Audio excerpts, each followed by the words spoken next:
Julie, can you hear us okay? I can, yes. Okay. All right, we're live, guys. Okay, good morning, and thanks for joining the webcast. My name is Julie Smith, and I'm the Executive Director of the Identity Defined Security Alliance. I want to thank you all for joining us this morning and appreciate you taking some time out to hear about the Identity Defined Security Alliance, as well as hearing Adobe's path to ZEN.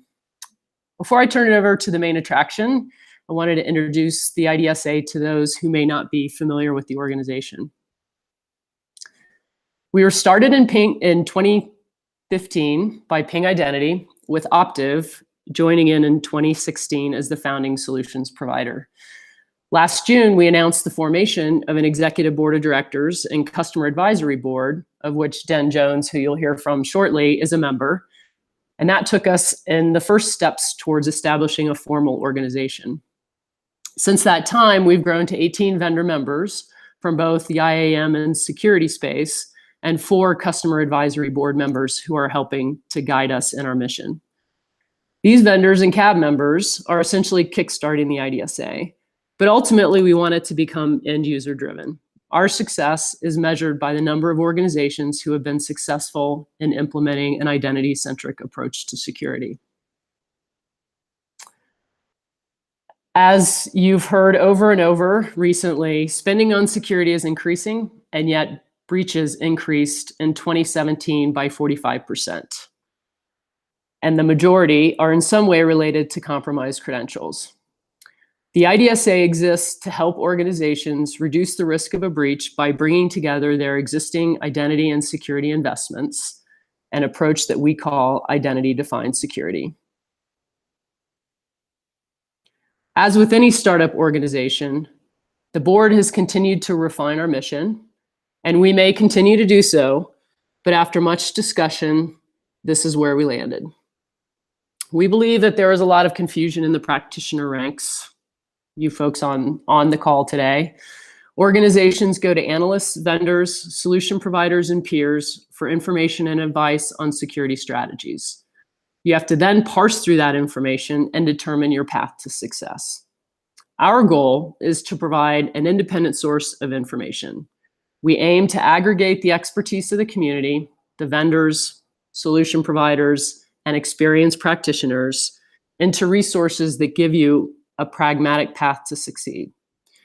We're creating frameworks for top-of-mind business initiatives like Office 365 deployments that provide best practices, advice on good hygiene, the critical controls required, and the vendor integrations that support them. And you'll be hearing more about that from us at Gartner IAM Summit in December.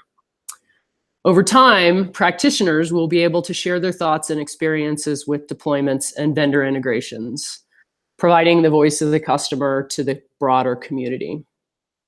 Through the efforts of the IDSA, we hope to help you succeed in becoming more secure and ultimately reducing the risk of a breach.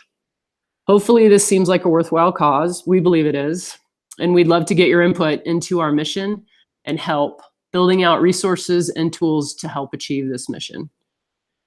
I'll come back at the end and give you some more information on how you can get involved. So on to the webcast. This is first of many, so I'm excited to be kicking things off with Adobe.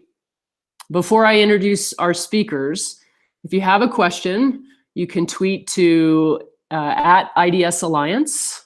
You could submit through the chat if you're a member of Google and are logged in, or post to our community forum. We'll answer at the end of the webcast or in the community forum after the broadcast. Now on to our session.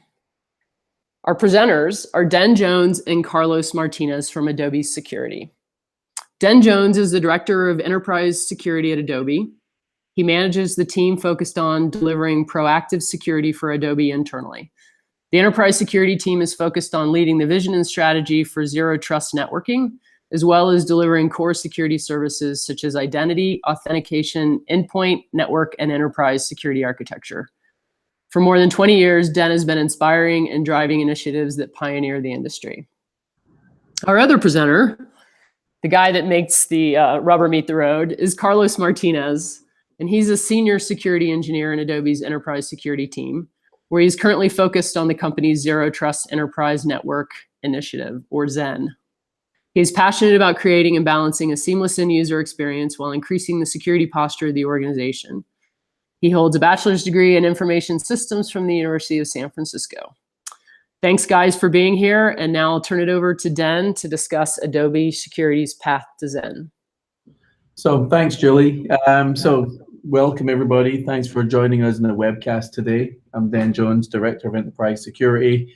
And so we're going to talk a little bit about Adobe's vision and view of zero trust networking. There's a lot of hype in the market beginning to build on this from a lot of vendors and a lot of companies who have begun the journey. And we'll share what we're doing and what we mean by ZEN. And I'll talk more about the strategy and the vision. And then Carlos will jump deep into the how are we actually achieving it and what the pitfalls have been, what the where as Julie says, the rubber really hits the road. And we'll wrap up with some Q&A. So as we move forward, so basically the purpose for us was we wanted to transform our network and applications into a cloud-like state. So very, very simply put, we've got a lot of services being deployed internally to Adobe employees, our vendors, and our contractors, and those have begun the shift to the cloud. But yet there's still a lot of internal applications, and some may be legacy, and some may be brand new, but yet they're still internally hosted. And for whatever reason, we've not decided to move to the cloud for those. But we want to enable those and enable access to those without the need to be internal or to use our VPN solution. Enabling the customers or our users, who we'll call our customers, but they're internal people who they can go to any network at any time and still connect and access to the applications. And at the same point, we want to secure our network level access and access to these applications based on user and device posture, where traditionally in the identity industry, it's always been, but your user is the thing that determines whether you get authorized or not. And that's always been how the industry's led for the last 20 years. With our zero trust philosophy, we're saying it's no longer good enough for us to determine that it's just the user credential that is good enough to authorize and authenticate. It's a combination of the user plus that device that they're coming from. So under our current experience, we kind of, we done a survey about 2 years ago within the employees from our IT organization who led this. And what they determined from a user experience was there were certain things in our security space or our services that were very frustrating to users. So the first thing is the VPN access to applications, and then the number of minutes which translate to hours lost of employee time based on VPNing in to some applications. And in some cases, users determined when they went home, they actually wouldn't log into the app. They would just wait till they came to the office the next day. So that definitely was a big source of frustration. One of the things that we were looking at was device security is not necessarily enforced and not even to access restricted information. So as we do our data classification, then we have certain controls in place, but they're not really tied to the device as much as they were tied to the user. And while we push things like malware protection and we have managed devices, we're still in a culture and an environment where people can build their own OSs to do their job, and we didn't want to be the inhibitor to that and that productivity. But we do need to find the balance. And then the other thing was any device can join the network without having any level of authorization, and then they could connect to our data centers and the infrastructure. And in some cases where we have more confidential or restricted services, then we certainly have more hoops and layers of protection for them to jump through, but in other cases we didn't.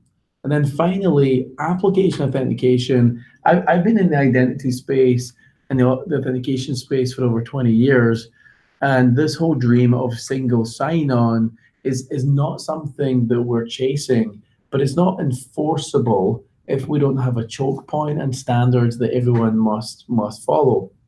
We've done a great job of enabling with our partners Okta application authentication. We now have over 1,800 applications which are Okta enabled, but it still is not an enforcement mechanism. Someone could still build an application and either require no authentication or require authentication but not tied to our SAML and Okta platform. So those are the challenges, and really the security and the benefits of the experience are all the opposite of those, as you can imagine. So we are enabling access to applications and services without the need for VPN, but at the same time, Carlos will explain how we're improving the authentication. We are restricting network level access to infrastructure and data center environments as part of our program. And our goal is to almost eliminate lateral movement. I'd love to say totally eliminate lateral movement, but I think the word almost is more of a practical word when I speak to my leadership team. So I would say that we believe we can eliminate it, and that's something where we'll have a big challenge there. And then protecting internal applications while enabling these cloud-like services. One of the things that we believe we can do is we can broker all of the access to these applications and still on top overlay some extra protection they didn't have before. So we might dig into that a little bit. Now, finally, if you've followed companies like Google with Beyond Corp, you'll hear they're on their adventure. They're 7 years in, and they have spent a lot of money and built a lot of teams. And frankly, we don't have the same level of investment. So what we done was, let's follow the principle of, we have some great partners and already big investments with these partners. So let's leverage the existing investments. So whether it's an Okta for authentication, or whether it's a Cisco for our NAC, or Splunk with their SIM tool, Carbon Black for EDR, AirWatch and VMware with device management, then let's leverage these things and let's try and bring these things together. And hey, we can bring in here as part of this, why does the IDSA and that partnership with the IDSA really help us when it talks about bringing all these partners together? Because there was no surprise that some of these partners didn't work together, and certainly they didn't work together in a way that enabled us to easily achieve this goal of zero trust.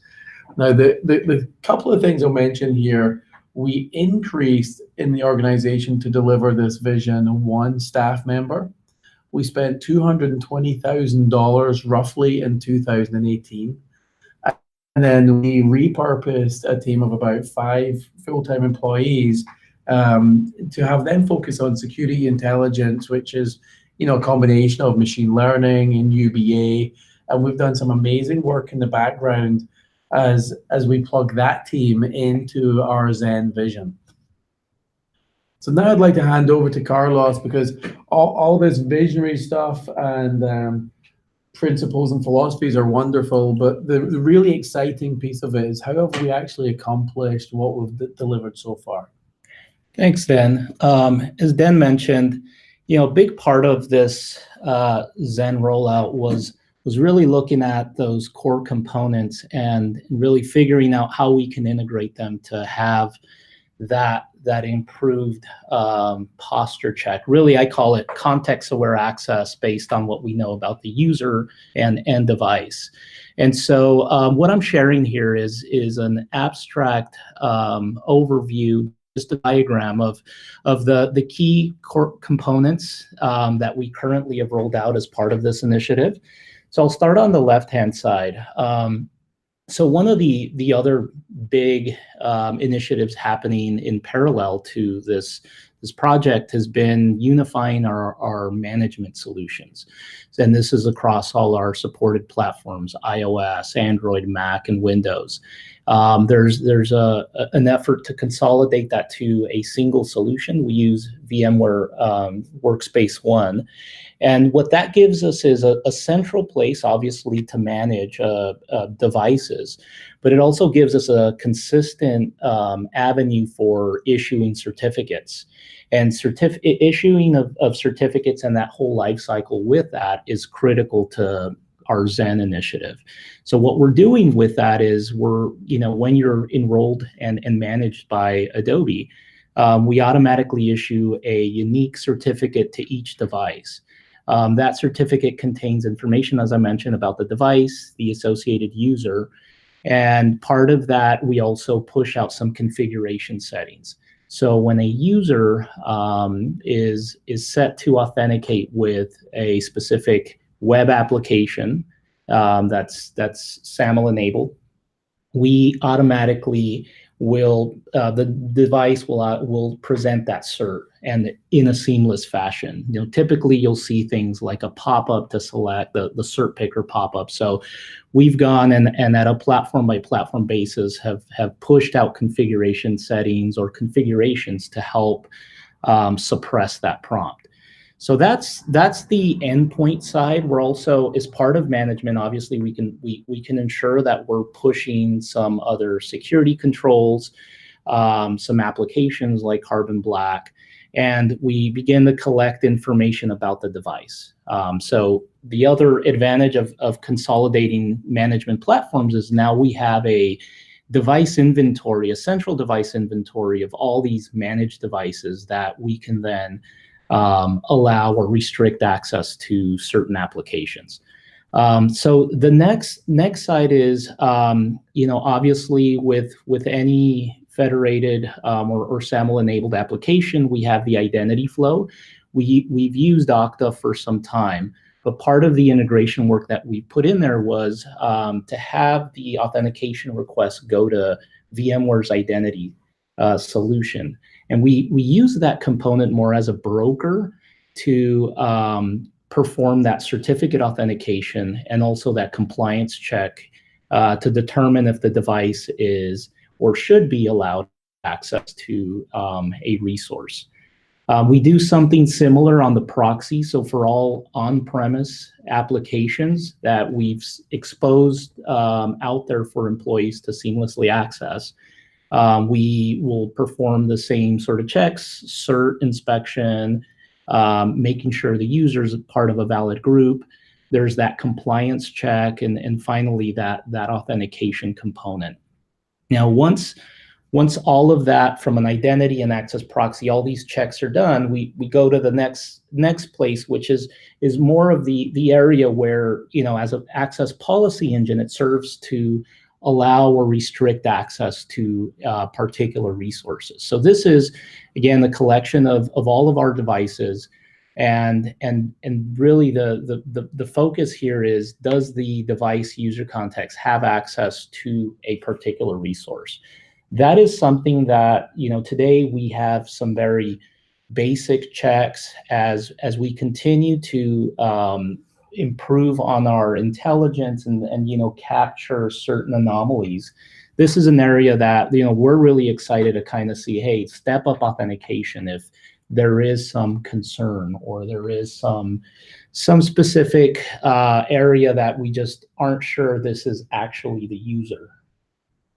So this is again a real just high level overview of the core components. We have the endpoint, so managing that, and the proxy component. That's how employees are able to access these applications. The identity piece, we've looked to integrate that whole piece back to our policy engine, which says, hey, allow or restrict access to that particular user device context.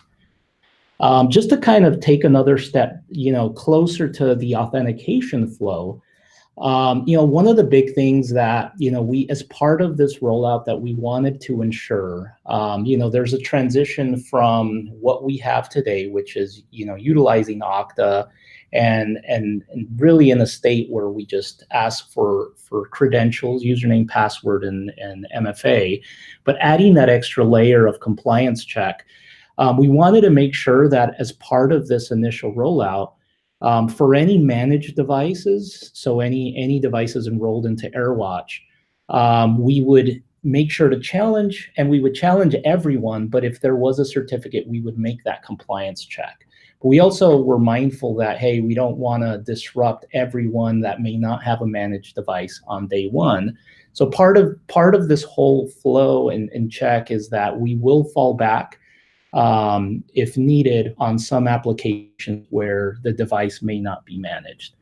So that is sort of the transition plan for us, and culturally, you know, there's been, and like any organization, as you add or bring in new components, you want to make sure you have a transition path and it's not disrupted to employees. So here what I'm showing is just really the authentication flow between Okta, VIDM, and just a little deeper dive from the last slide. So where are we at? We've been at this for, gosh, close to, since January. And since then, and partly due to the fact that, you know, we have leveraged our existing investments, we were able to quickly issue these certificates out to all our managed devices. So today we have over 25,000 devices that have a certificate, the ZEN certificate specifically.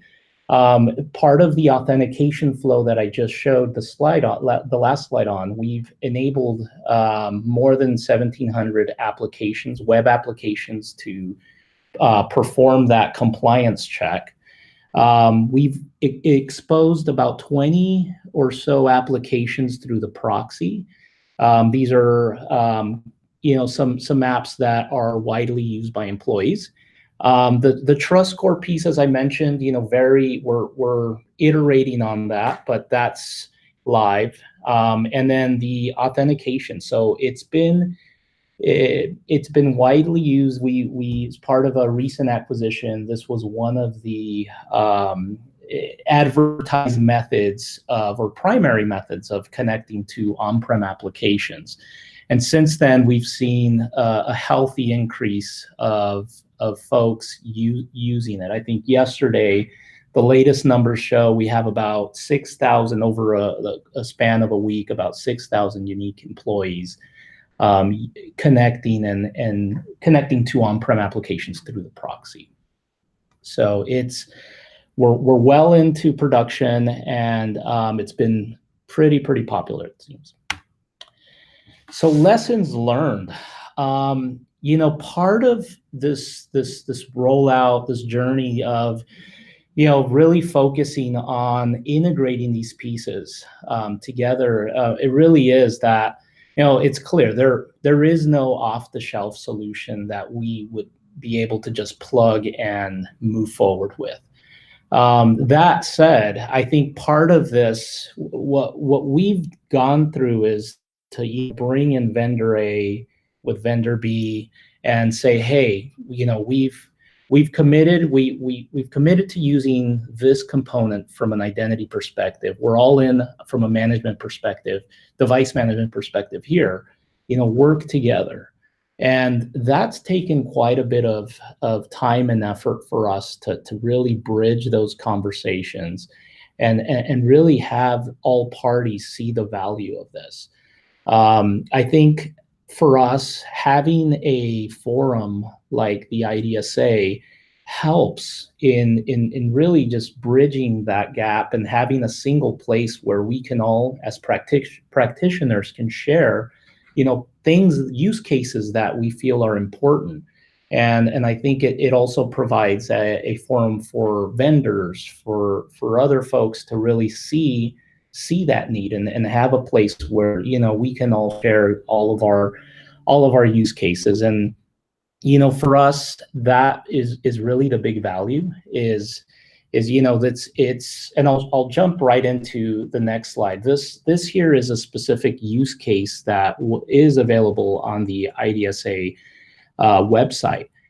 And this use case it mimics exactly what I had just shared, at least one of the components, one of the flows, which is, hey, if you have a managed device, how do you actually go and perform or places to perform that compliance check? And based on that, from an identity perspective, allow or reject access to an application. So this is where I see, and we'll continue to really look at for pushing the various vendors that we continue to work with on these use cases, on really sharing how we can improve the integration. So that said, if any of you guys have any questions beyond the Q&A session coming up, please feel free to reach out to Dan or I. We're always happy to really dig into the details and discuss how other folks have solved it. We've already had several conversations and with other just companies, and everyone has their own story, their own challenges, and so always happy to discuss. And we're actually having a meetup later in October, and I'll let Julie share the exact date. But if you guys are in the Bay Area in San Jose, would love to have you guys come out. That said, I'm going to go ahead and pass it over to Julie. Thanks, Carlos and Dan. That was great information, and really appreciate your time today. So for those folks that are in the Silicon Valley area, the meetup is October 25th. And look for the Silicon Valley IDSA meetup group. You can check out details there. They'll be posted here in the next week or so.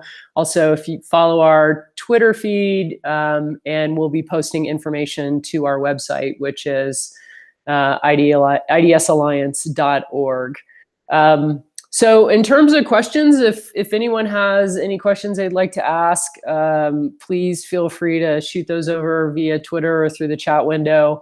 One question that did come up, Dan, and I guess this is for you, is sort of what's your next step in the journey in achieving Zen?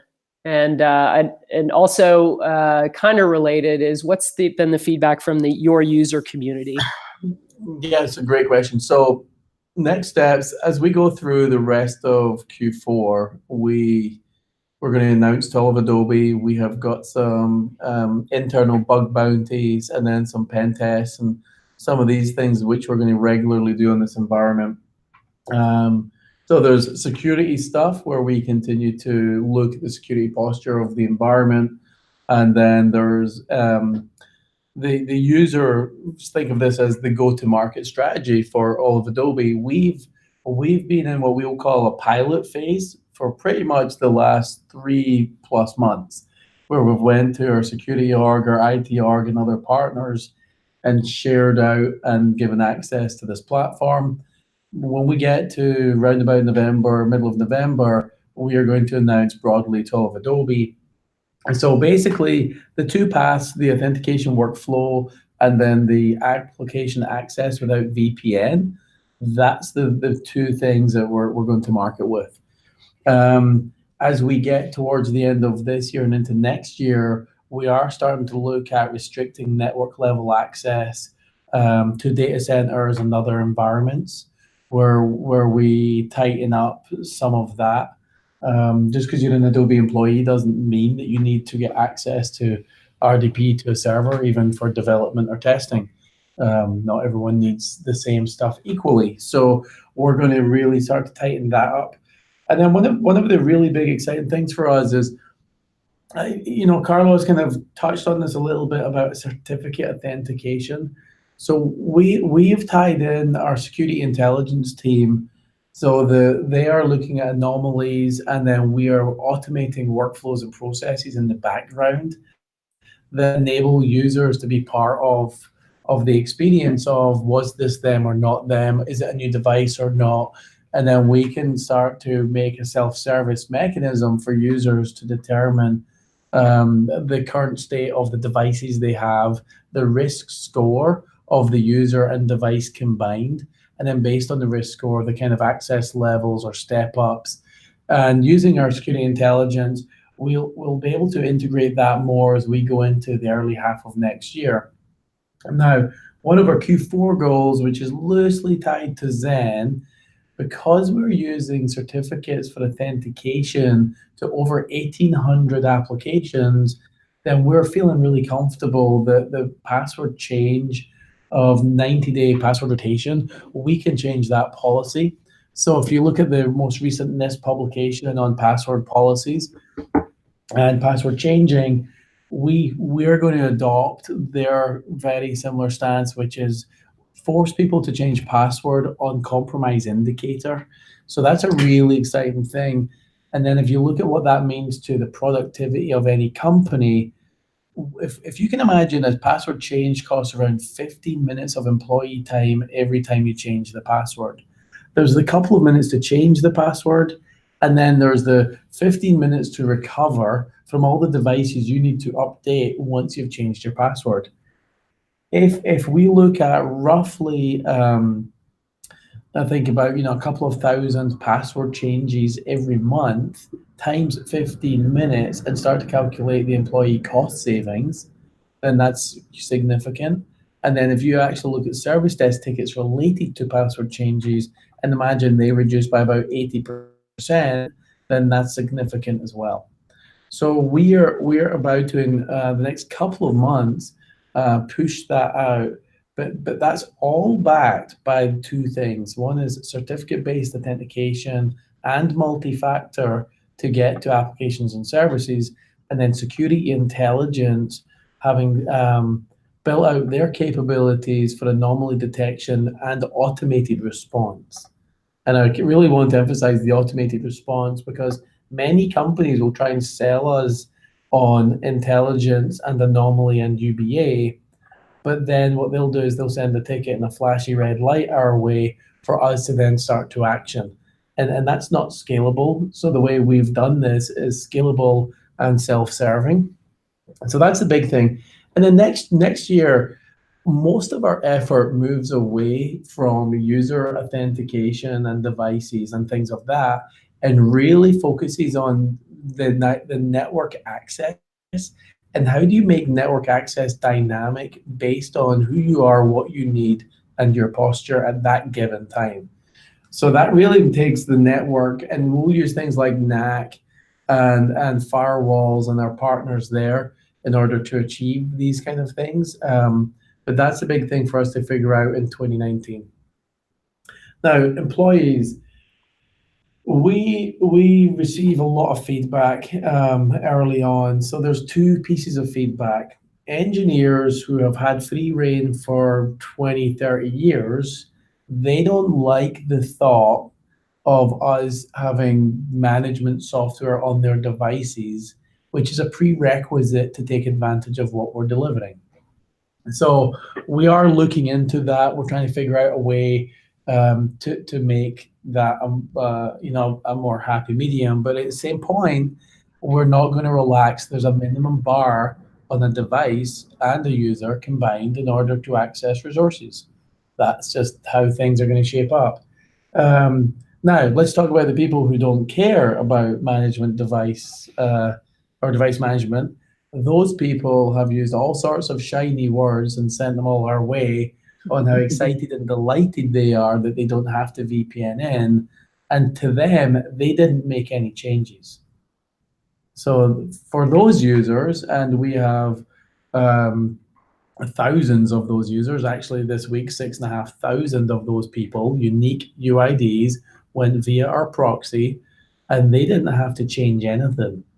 All they didn't have to do was enter usernames and passwords as much, and they didn't have to VPN in.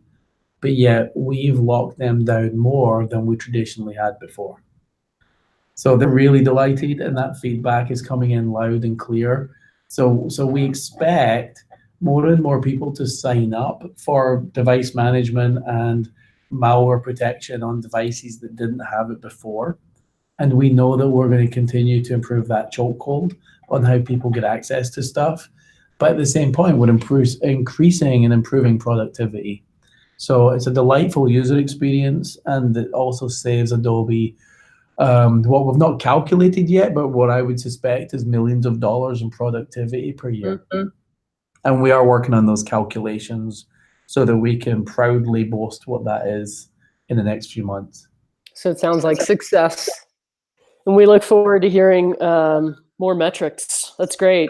So one last question, and that relates to the IDSA. And how do you all plan to use the IDSA to help further your mission in the future? Yeah. So for us, what we're hoping to really take advantage of the IDSA on is to, again, have a place where I can share use cases with practitioners, with other companies. The reality is everyone's trying to solve a variety of use cases and have different viewpoints on how to address them. I've had some really, I would say, interesting conversations with other companies in the Valley around this topic and areas where they're addressing it. And so if nothing else, it provides a place for us, for the folks that are doing the work to compare notes. It also allows, and I hope that it provides vendors a place for them to hear from their customers, and a central forum for them to say, hey, there is an advantage of integrating. And I'll give the perfect example is VMware and Okta. And so we were working with both vendors, and both vendors have some competing components. There's a mobile management on Okta. There's the identity component on VMware side, and really we weren't willing to move one way or the other all in, right? We were happy with our identity solution. We're happy with our management solution. So it was forcing that conversation, and part of what we're seeing is some of those fruits. So VMware announced a partnership with Okta. I'm not saying that we were the only ones. There were several customers that were asking for integration, but this offers a place for I think for folks to really shout what's important to them from an integration standpoint. Great, awesome. Thanks, Carlos and Dan. Both of you again. Thanks for your time today. Thanks everyone for joining us. You'll receive a link to the webcast recording that you can share with your colleagues, and hopefully you'll pass it along. And last but not least, we hope that you will join us in our mission of bringing identity and security closer together by joining our community forum, which you can see is the last URL on the slide here, forum.idsalliance.org. Thanks again and have a great day.